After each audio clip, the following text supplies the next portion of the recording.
Everything here seems normal and very usual, even when the exact opposite is the reality on the ground. And no one seems to be interested or concerned in discussing the major problem here. And the major problem here is pollution. The story about KANKOYO is an old narrative and almost a forgotten topic. Many governments have come and go and empty promises made. Empty political promises indeed. There's an amelioration of this situation. So in that spirit, that's the same spirit that some of those resources are going to be used in KANKOYO to make sure that the people that are impacted by these mining activities have a benefit from that fund. So when I spoke, when I met, the last time I was there, I met the Vice President, I met Chanda Kabwe, I met the Minister in charge of the Vice President and the Permanent Secretaries, they were all there. And the conversations were centered around, let's deploy people to go and start doing these things. These funds are there, the access and other funds. Vegetation here is stunted and retarded. Crops can't grow and the houses are falling apart. The paint has fallen off from most houses and perhaps this is the new normal here.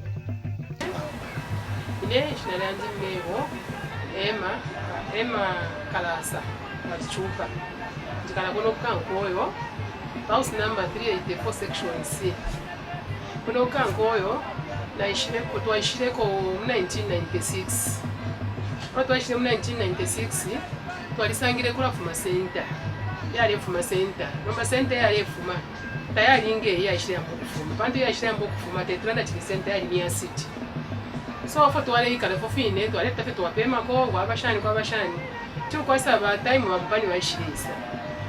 Wadi bushukumo mu 2015 August date fya onaraba kwa ishire fuma acid kuno kwini iyo acid ya ishire fuma ya share effect newe randa pano na dina mu casualty no mwana omulendo yano kuchadusha na ina mu casualty after baisa tusenda kwa dina riot batusenda to hospital kujya ko batekere mu casualty after to abuka fe mu casualty batupela magistrate certificate kabiyeni kumba twalaenda shani kanta tufueta makati au kabiyeni tufueta tufisho vya wamu bani ofo tuwabwe letu isaikala ofo tuwaikala tupema fya acid ifya kudya ni acid muone amaya ndofu yale bonika inganda yandi na kulie mu 20 twakulie mu 2010 twashe pusha mu 2012 twaita ndile mu 2012 twapusha inganda imoneka kwa tina kalimo bali pone ne chinto tapali ama minzo twalafu ya marata so ya panombo kuchinje ya 3 times muone fonganda ile moneka twalibikira first twabika yaona again twabika lishituli mu employment muri wa mpani we nomba ina pamene nyangi bale moneka nomba ino chitemia kana ikumani apati leti babombe chita kwa chwa ya marata akayafunya kuisa marata pakwa tinga ndatuka iwamye konso kwa cement konso pile fifete ali kwete slab twalibikira kwino bwe tonse fyali kamba tauka nomba tukafunya kuisa twalesha maminzi yose twalishanya ko twalishanya ko tapali fitumbuka so fo twamba feno mokwika rainy season twalete amaka finish funda munganda onse fe ku bedroom kubomba kuma bedrooms konso kulala abana konse menshi yeka ofo twaikala mpaka netu mfano bati bampani batashani bampani baya so nomba twaliwa nomba tukalira kuli banani abaka twafa mu msaba pantu watu bampani bala misita kwa malata sometimes bata okuma meetings yo bampani bala batwala misita kwa malata till today tulatula fe chimochi nefi le problem ni batushamu tatukwa tempesha kwa tukashita malata ifu mwe buteko fenga munamu kwa tafe usemo watu wafuisha kwa ifwe again that is so niara kasa mungu kwa chimochini yafo tuleti na kwa ifwe mwanjini ni mfula twalichula takuli kulala amanda yabe kuloko ngamachimande fya amanda fe kuno fe so kuchuma mfano obisi yafo twaikala kuno KANKOYO ebu tushoko tulepita mu mwanjini mutolekeshepo na tuchula problem twakwata kuno KANKOYO ya alikulisha sana twalingirirwa na center elio na acid pano pene tuleikala pano ni mupepi sana na plant tupenda vyama ni kama ama tile fye tupabe ama kilometers yo ma meters fenango 20 to 30 meters so center nga ile fuma ifikira pano pene pa myesu abana konsa botukecho balakolo abana banono bafyelwe bale ingirirwa na center na acid elo acid yali chirapo kalipo kuchira center acid ilo chana mu chifuba nomba twapapata sana ifo tuli mupepi chimono kwa ati tuikele mu plant twave mupepi sana ni plant twave so yaine acid irefuma ni shifuka ngwangu twamba no kutemba nomba twafuilishe niko mushiri kuno wali onaikana wena tete mu byalike nangu li flowers panga ndalimene tete nangu musalu tete yonse amagadde ngono kukankoleta kwa ichisumina kofe kuno lunsonga so ponzepo mule pitefe lunsonga fe lweka kailo abako kyonse firakala sentanga yafuma nangu likota pera amabula yala pululu kwa obubibu nomba epo echimuti chile umapira wati mu muntu emitenge shali baza muke emitenge amalata abantu kanshi mubulanda bwesu nangu mubulanda bwa abantu abene bali South Africa sukula chinja every year amalata pamangani mulanda na sente nomba tule ikala kwatina imoni kumushuka kwa bati chira mwaka mufilemo afule cyane cyakufimbire ngani kuzakale twaledi makono musalu chimwalimu omusalu wakula chimwalimu na tumo twale kula mulandu acid tayari na msenta yale matayari part sana nomba acid yena kwa bafesi time season isa mkuba kupinga yasa afu mafio ini abene katuishi ngatuma breakdowns twabo ngatuma nani tuma shutdown twabo kulesa mkuba ati amabula fe kusapona fe kufilm tifyonse fe brown fyonse fe fyapona then imitenge shabantu imitenge ko shaba imitenge tashaba bwino sana muntu kuchashite imitenge of which tata benefit umuntu kuchashite imitenge malata kuchinja pangani within 3 months alesta expect to kwambo kuipeka nyo kubika malata lankana so if ifintu fyonse fita kwa banangu bamo abesa mukwe batibesi bategeshe ko meeting nangu balande kuna bakuba kumupani abakumupani na balande kwachi balafuidisha abantu batatufimone fo bengalande kwachi futu fo bafuidisha. Discussing the subject of pollution here is rather offensive, and those who do so are largely misunderstood as opponents of the regime. Public officers from the Mufulira Municipal Council are usually mute on this subject. Not even the local owners of the mine responsible for polluting the environment here is interested in taking care of these people. For Mopani copper mines, the firm owned by GLEN CORE, what matters most is the profits. Many have been victimized or transferred for giving their expert advice on KANKOYO.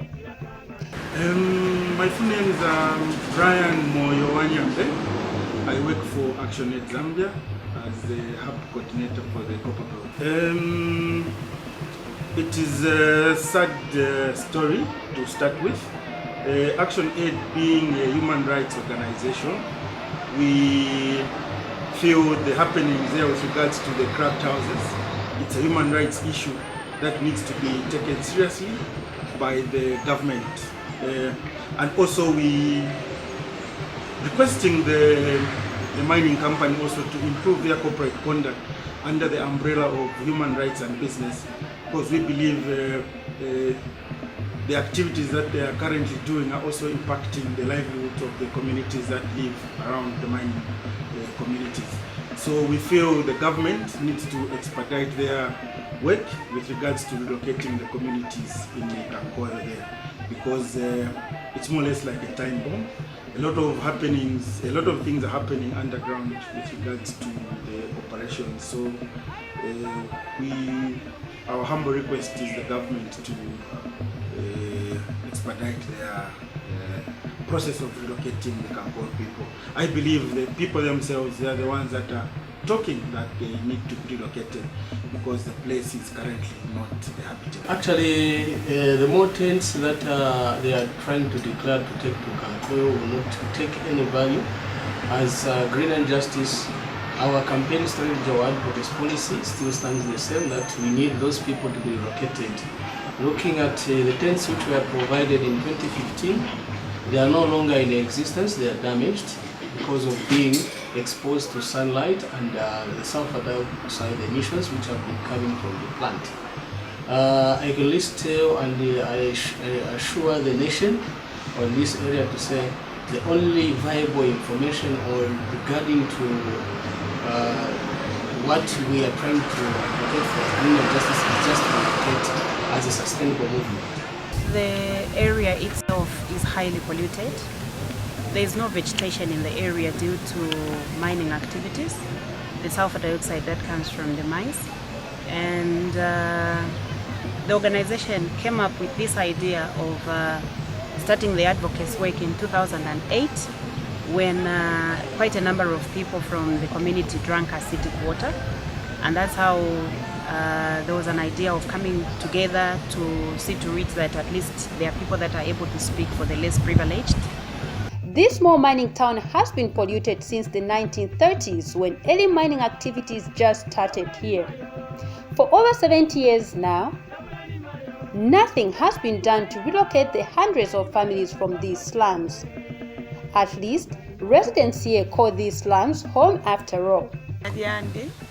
Ne Angelina Chanda nakuluketi gapa house number C27 nganda yawile mu 2014 ile yawile nailebera report ibayishire kopa ayisamona twaika futhi bayisa Twitter te awe kamwe amanda awa ife batupeli amatenti ayo nayo yasika yawo naika lapha yona nguthimu efijitika hawo yona kutenga nde ya kutobeka yeka nawe bya nama ndafya yene yonse kutwabana yonse ayengi yali kwa terminali nangu kutobeka nayo ine utia tobeka like next house na yena yali tobeka usemu ngefini iba turefa ukati mwatu afwirishi yako bantu bimbi nangu twingaita maintain si umoli mikuti yao naika neshinela nine kwekusuda chishi wikashibwesitulunde ilishanya kumlandu ng'anda ikale mlandu na senta yesu yali ngokubati amayanda yona ikumkankoyo kunimo kumu 2014 bali kipele na matenti ukubati matenti amwakula emyafwidisheko mlelala mo twale abachibalira mafone twalelala mu station amatapa befya chitika so kulingana kusana kumenshi fyonse amenshi nayo chimo chine ero mina lero mba ifo tuleluisha ko fe kwa chiku kwa kufundisho enga twafulisha kutu fumi yako fe ko bantu kale twambo kulando ku sentero kulaya kulisha kwa chiwenga tu fumi yako kuno mbara nomba tabala fumi yako so twafe mukurolela.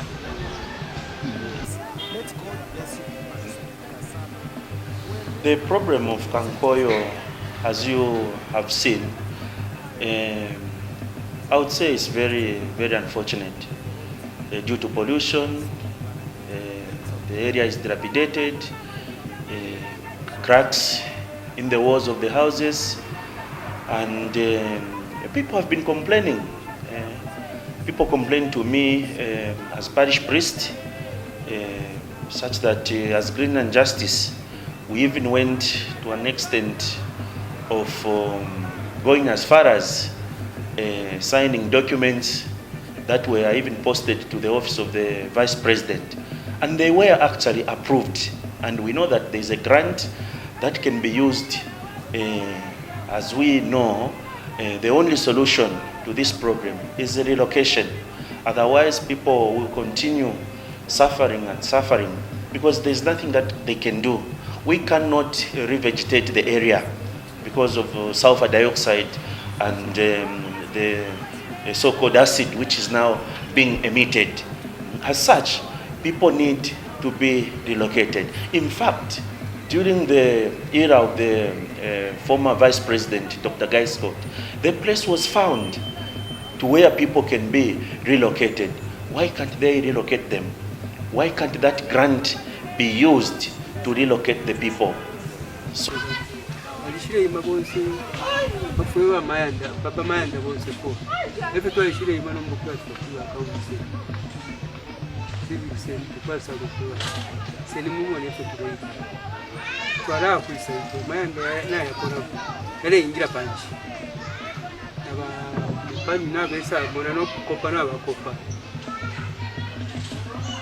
So mpaka ipo baishire kashani ipo baishire no kawonsera na MP bonse baishi baende ferwa panshi pepla makasa usai kana pamayanda yesu baisa bari na pamanda pamyandi barore shabati awe chachi mayanda ya etimwikale pano yali nomba chilishane kaifa tulolera finomba rusu infura nayi kwa amatenti balefo kwa atibali kwa amatenti tayamu hapo na mumwe ba councilor nomba mwa tashani mwamona kubutushitwe awe chawama nomba nimwe mwalasa sherijashi awe efe bayishire ya councilor na MP wino wesu kuikala bafine awe yashiryashi mano kushira nomba bana mayo wesu balongana ku church cha katolika kachema so bali sai mafimba ngombe bana mayo babiri nokuyafishira chimupatiri imbi ula muntu kuti bamumfwa twimini nako kuba yesanga ulo mupatiri wali kuja mufwaya father mufwaya nanombe kwali nomba abombera patawuli kumulondolola bebere ya mwa kitabu ino so father mufwaya ulana waiposa muri jegazi mpaka isafika kumala ndo musasanga chile pintu sofia fiali efe no father mufwaya ukaja na unombe kuima nombe kwakonka kula ku civic center so kula ku civic center nomba neri achi effort ya kutuko kupata na so kuleka kufika na pali ino Easter kwa bana mfumo fya konka. And to say a disaster is looming in Kankoyo township is not an exaggeration at all. And the question stands, when will fate hit this township? For now, these residents in this rich but forgotten copper mining township will have to live like slaves in their own territory. This has been Phyllis Sitenge.